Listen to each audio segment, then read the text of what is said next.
निमिषा शादी होकर ससुराल आई। यह पहली बार था जब वह रोमेश के घर में आ रही थी। अभी तक तो वो लोग बाहर ही मिले थे।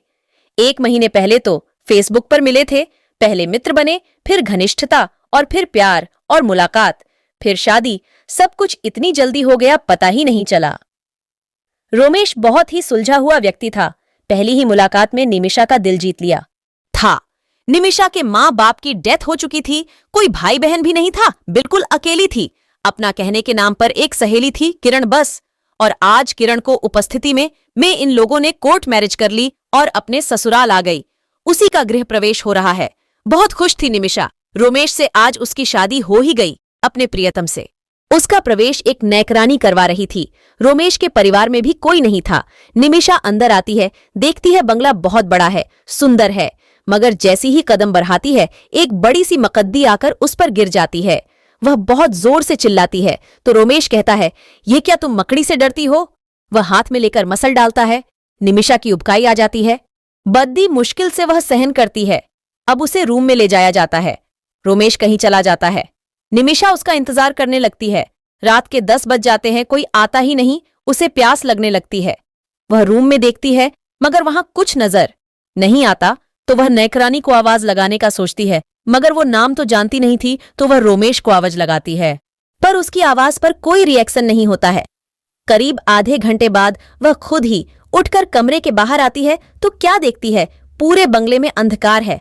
झरोखों से जो चांद की रोशनी आ रही थी, उससे उसे उतना नजर आ रहा था कि बहुत ही सुनसान और खस्ता हाल बंगला है ये, और डरावना भी। हर चीज के ऊपर धूल की इतनी मोटी परत है जिससे पता चलता है कि कई सालों से यहाँ कोई रहने नहीं आया। बड़े बड़े जाले लटक रहे थे और उन पर चमगादड़ जैसी मकद्दियां थीं। वह बहुत घबरा जाती है। रोमेश चिल्लाती, मगर किसी की आवाज नहीं आती है। वह भागकर वापस अपने कमरे में आती है। शुक्र है वहां की लाइट नहीं गई थी। वह देखती है कि बेड पर कोई बैठा है, उसकी पीठ निमिषा की साइड। तो फिर वो मन ही मन में कहती है, अरे यार, ये तो रोमेश है। फिर वह उसे पीछे से ही गले लगा लेती है। रोमेश, तुम कहाँ चले गए थे? मैंने तुम्हें कितनी आवाजें लगाई, पर तुमने सुनी ही नहीं। मुझे कितना डर लग रहा था बाबू। फिर निमिषा को कुछ चुभता है। उसे ऐसा प्रतीत होता है रोमेश के शरीर में कांटे हैं। तो वह तुरंत अपने हाथ पीछे ले लेती है। तो रोमेश पलटता है तो उसे देखकर निमिषा की चिख निकल जाती है। बहुत ही डरावना था वो। बड़ी बड़ी लाल आंखें, बड़े बड़े दांत जो बाहर निकले थे। शरीर पर बाल इतने सारे थे कि जैसे किसी भालू के हों, और सब बाल कांटों के समान खड़े थे। सर के बालों का भी यही हाल था। वह शख्स बोलता है, क्या हुआ बेबी, कुछ चुभा क्या? तो निमिषा कमरे के बाहर निकलकर चिल्लाती है, हेल्प हेल्प, कोई बचाओ मुझे। रोमेश कहाँ हो? तुम बचाओ मुझे। तो वह जानवर जैसा शख्स बोलता है, बेबी, मैं ही तुम्हारा बाबू हूं, सुनो, रुको ना। निमिषा के कदम ठिठक जाते हैं। वह कहती है, नहीं नहीं, तुम मेरे रोमेश नहीं हो। रोमेश, कहाँ हो तुम? आ जाओ। फिर वह दौड़कर बाहर निकलने के लिए गेट के पास जाती है, पर राक्षस के इशारे से वह गेट एक झटके से बंद हो जाता है। निमिषा बहुत प्रयास करती है, मगर खोल नहीं पाती। वह रोते रोते कहती है, प्लीज कोई दरवाजा खोल दो, मुझे बाहर जाने दो, मुझे अपने घर जाना है। रोमेश, कहाँ हो? आ जाओ। तो वह कहता है, अरे बेबी, क्यों रो रही हो? मैं ही तुम्हारा रोमेश हूं। और ये अब कहाँ जाना है तुम्हें? अब ये बंगला ही तुम्हारा घर है।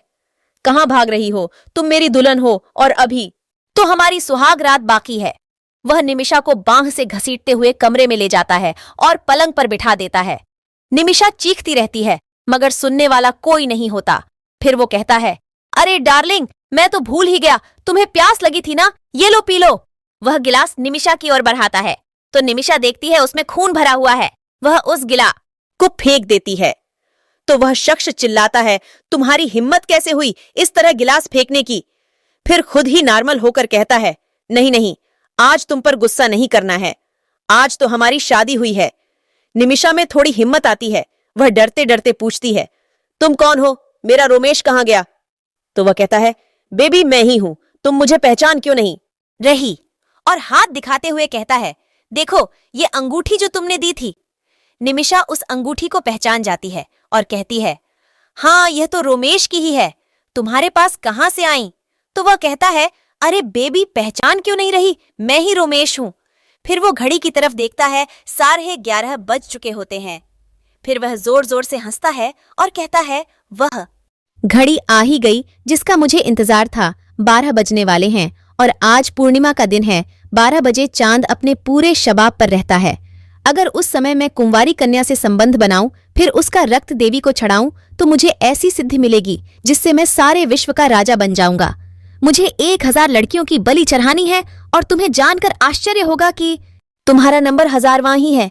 और यह काम मुझे इसी बंगले पर करना है, क्योंकि यह बंगले के वास्तु बहुत ही खराब है, जो तांत्रिक क्रियाओं के लिए सही रहता है। इसीलिए मैं कई सालों से यहाँ हूँ। निमिषा यह सुनकर कांप जाती है। वह कहती है, मुझे छोड़ दो। नहीं बेबी, मैं तुम्हें भगवान के पास पहुंचाऊंगा। और वह निमिषा पर टूट पड़ता है। वह कुछ नहीं कर पाती। बहुत ही बलशाली था वो।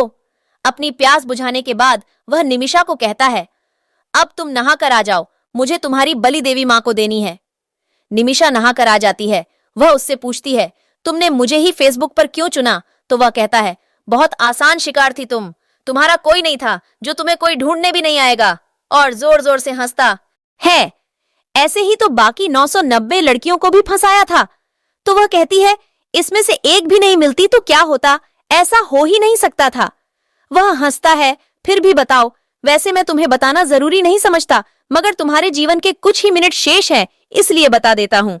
मैं अगर एक भी लड़की की बलि नहीं दे पाऊं तो मेरी सारी ताकत चली जाएगी और मैं भस्म हो जाऊंगा।